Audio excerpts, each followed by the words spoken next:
Olá, tudo bem? Vamos dar continuidade à nossa série de vídeo, né, a respeito da declaração do imposto de renda pessoa física, de como você vai preencher a sua declaração. Hoje, nesse vídeo, né, nós vamos tratar da situação do contribuinte individual. Essa situação de contribuinte individual, nós vamos falar em primeiro momento do contribuinte casado.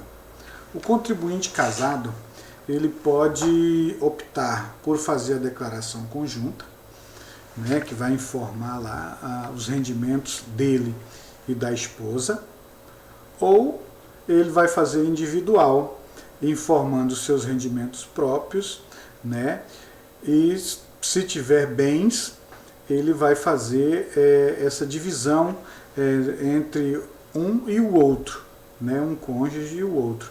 E você vai declarar 50% desse rendimento caso você tenha, né, em 50 e 50.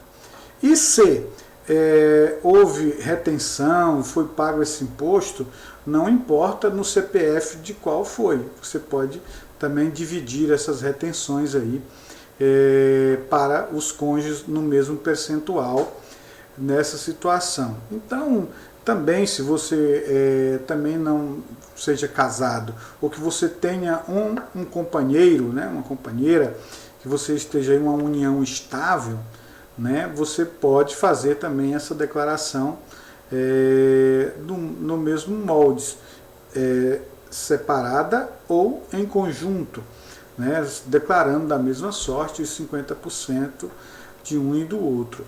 Agora, só tem que atentar para isso, porque vejamos as situações aí quando você vai colocar em relação a dependentes, a alguns pagamentos, né, como despesas médicas e tudo mais, que ela passa nesse momento aí também ser sua dependente lá.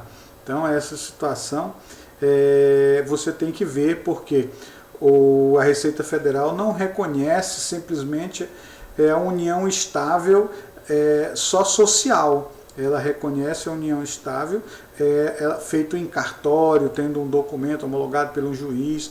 Ela vai reconhecer desta forma. Aí já tem ocorrido alguns casos, por exemplo, em especial com despesa médica, em que a despesa foi glosada, mesmo eles sendo casados. Por quê? A Receita Federal entendeu que em um ano anterior a esposa fez a declaração dela separado, informou um endereço, ou seja, informou o endereço da mãe dela. E ele fez a declaração dele individual, colocando o endereço da residência deles. E no outro ano eles fez em conjunto, e colocando ela como dependente, e porque ele tinha feito uma despesa médica, né, e queria lançar isso na despesa médica. Então essa despesa foi glosada porque os endereços eram compatíveis. Olha, colocando isso, tá, demonstrando isso para a Receita Federal, colocando alguns documentos e tal, você vai conseguir. Mas não, em primeiro momento, esse valor foi glosado, ele foi pago a complementação desses valores e ainda teve uma multa, né? Essa que é outra situação. Então, por isso tem que deixar claro em relação ao contribuinte aí que tenha companheiro. O contribuinte também separado de fato. Olha, eu sou casado e simplesmente separei. Mas não tem documento nenhum que eu estou separado e tudo e tal. Então eu posso fazer também da mesma sorte. Ou eu faço em conjunto, ou eu faço separadamente. Por quê? Tem a situação de que muitas vezes você está separado de fato e está pagando uma pensão aí, mas isso está só entre você e o seu ex-cônjuge, e o governo também não é obrigado a saber disso, né, se você não fizer um documento dessa separação. Por isso que ele aconselha que você faça isso em conjunto lá, colocando, para que você usufrua dos benefícios de colocar os dependentes em relação à sua declaração do imposto de renda. Agora já, os contribuintes separados judicialmente, divorciado, que tenha dissolvido união estável, separado, divorciado por escritura pública, esse vai ter que fazer isso como se fosse solteiro. Então ele volta ao estado quo. Ele vai, a única situação em que o cara volta a ser solteiro, ele não é divorciado, né? Na declaração do imposto de renda ele vai ser solteiro. Até porque nessa situação, se ele tem filhos e esses filhos estão com a guarda da mãe, e isso foi talvez estipulado uma pensão alimentícia, né? E essa pensão alimentícia você pagou para, se ele for menor, você pagou no CPF da mãe, né? Você vai declarar esses valores que você pagou, a pensão alimentícia, informando o CPF da mãe na sua declaração do imposto de renda, para que você venha abater esses valores, né, como benefício na sua declaração do imposto de renda. No caso de contribuinte viúvo, né, também se enquadra em outra situação de que ele pode fazer a declaração individual, né, lá abrangendo os seus rendimentos próprios, com o CPF dele, porque as pessoas vai fazer individual, e vai ter que fazer o inventário para que faça uma declaração de espólio dos 50%, porque em relação a isso talvez ele possa ter herdeiros, né, e vai ter que fazer essa declaração informando os 50% aí dos bens, se assim o tiver, nessa declaração, lá na declaração de espólio, para que você possa, o governo entender, né, os bens, tributar esses bens. Se houver ganho de capital, vai ter que fazer uma outra declaração de ganho de capital. Então, toda uma situação aí para que você faça isso na situação de viúvo e quando você tem bens a ser partilhado.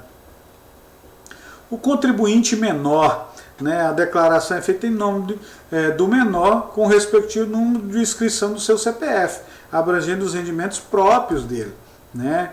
E também pode ser opcionalmente queira fazer isso aí e ele ser considerado também como dependente.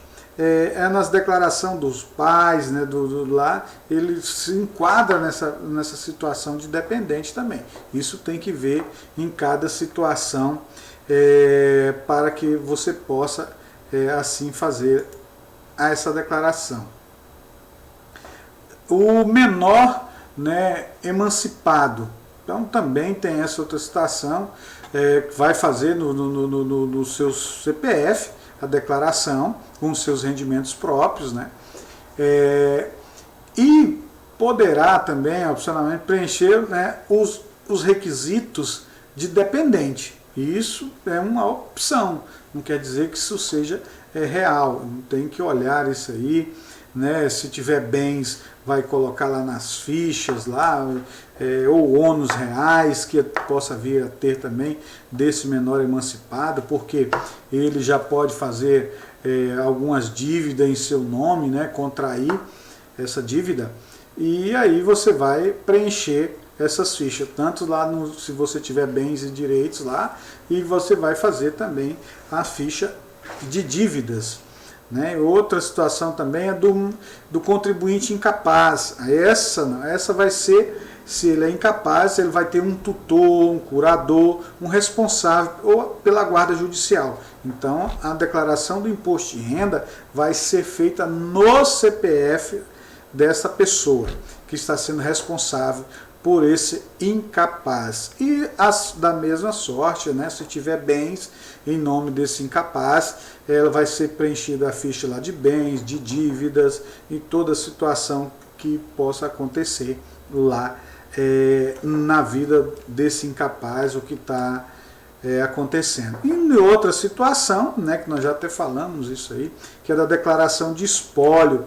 A declaração de espólio, né, ela é feita quando uma pessoa venha a falecer. Então, todas as vezes que acontecer isso, se ele tiver bens a partilhar, você vai fazer essa declaração de espólio, informando os seus bens lá nesta declaração. Se foi os dois, claro que você vai fazer em uma declaração de espólio informando os CPFs lá. E se foi o marido ou a esposa, um dos dois for, você pode fazer os seus rendimentos próprios individualmente e informar esses bens, talvez você já vinha fazendo isso, né, individualmente, com os seus 50%, caso você tenha esses bens, ou se tem um contrato divergente desses valores conforme o contrato, né, na sua declaração e lá na declaração de espólio também. Essas individuais, nós vamos falar no próximo vídeo das situações especiais na declaração do imposto de renda pessoa física. Beleza? Te vejo no próximo vídeo.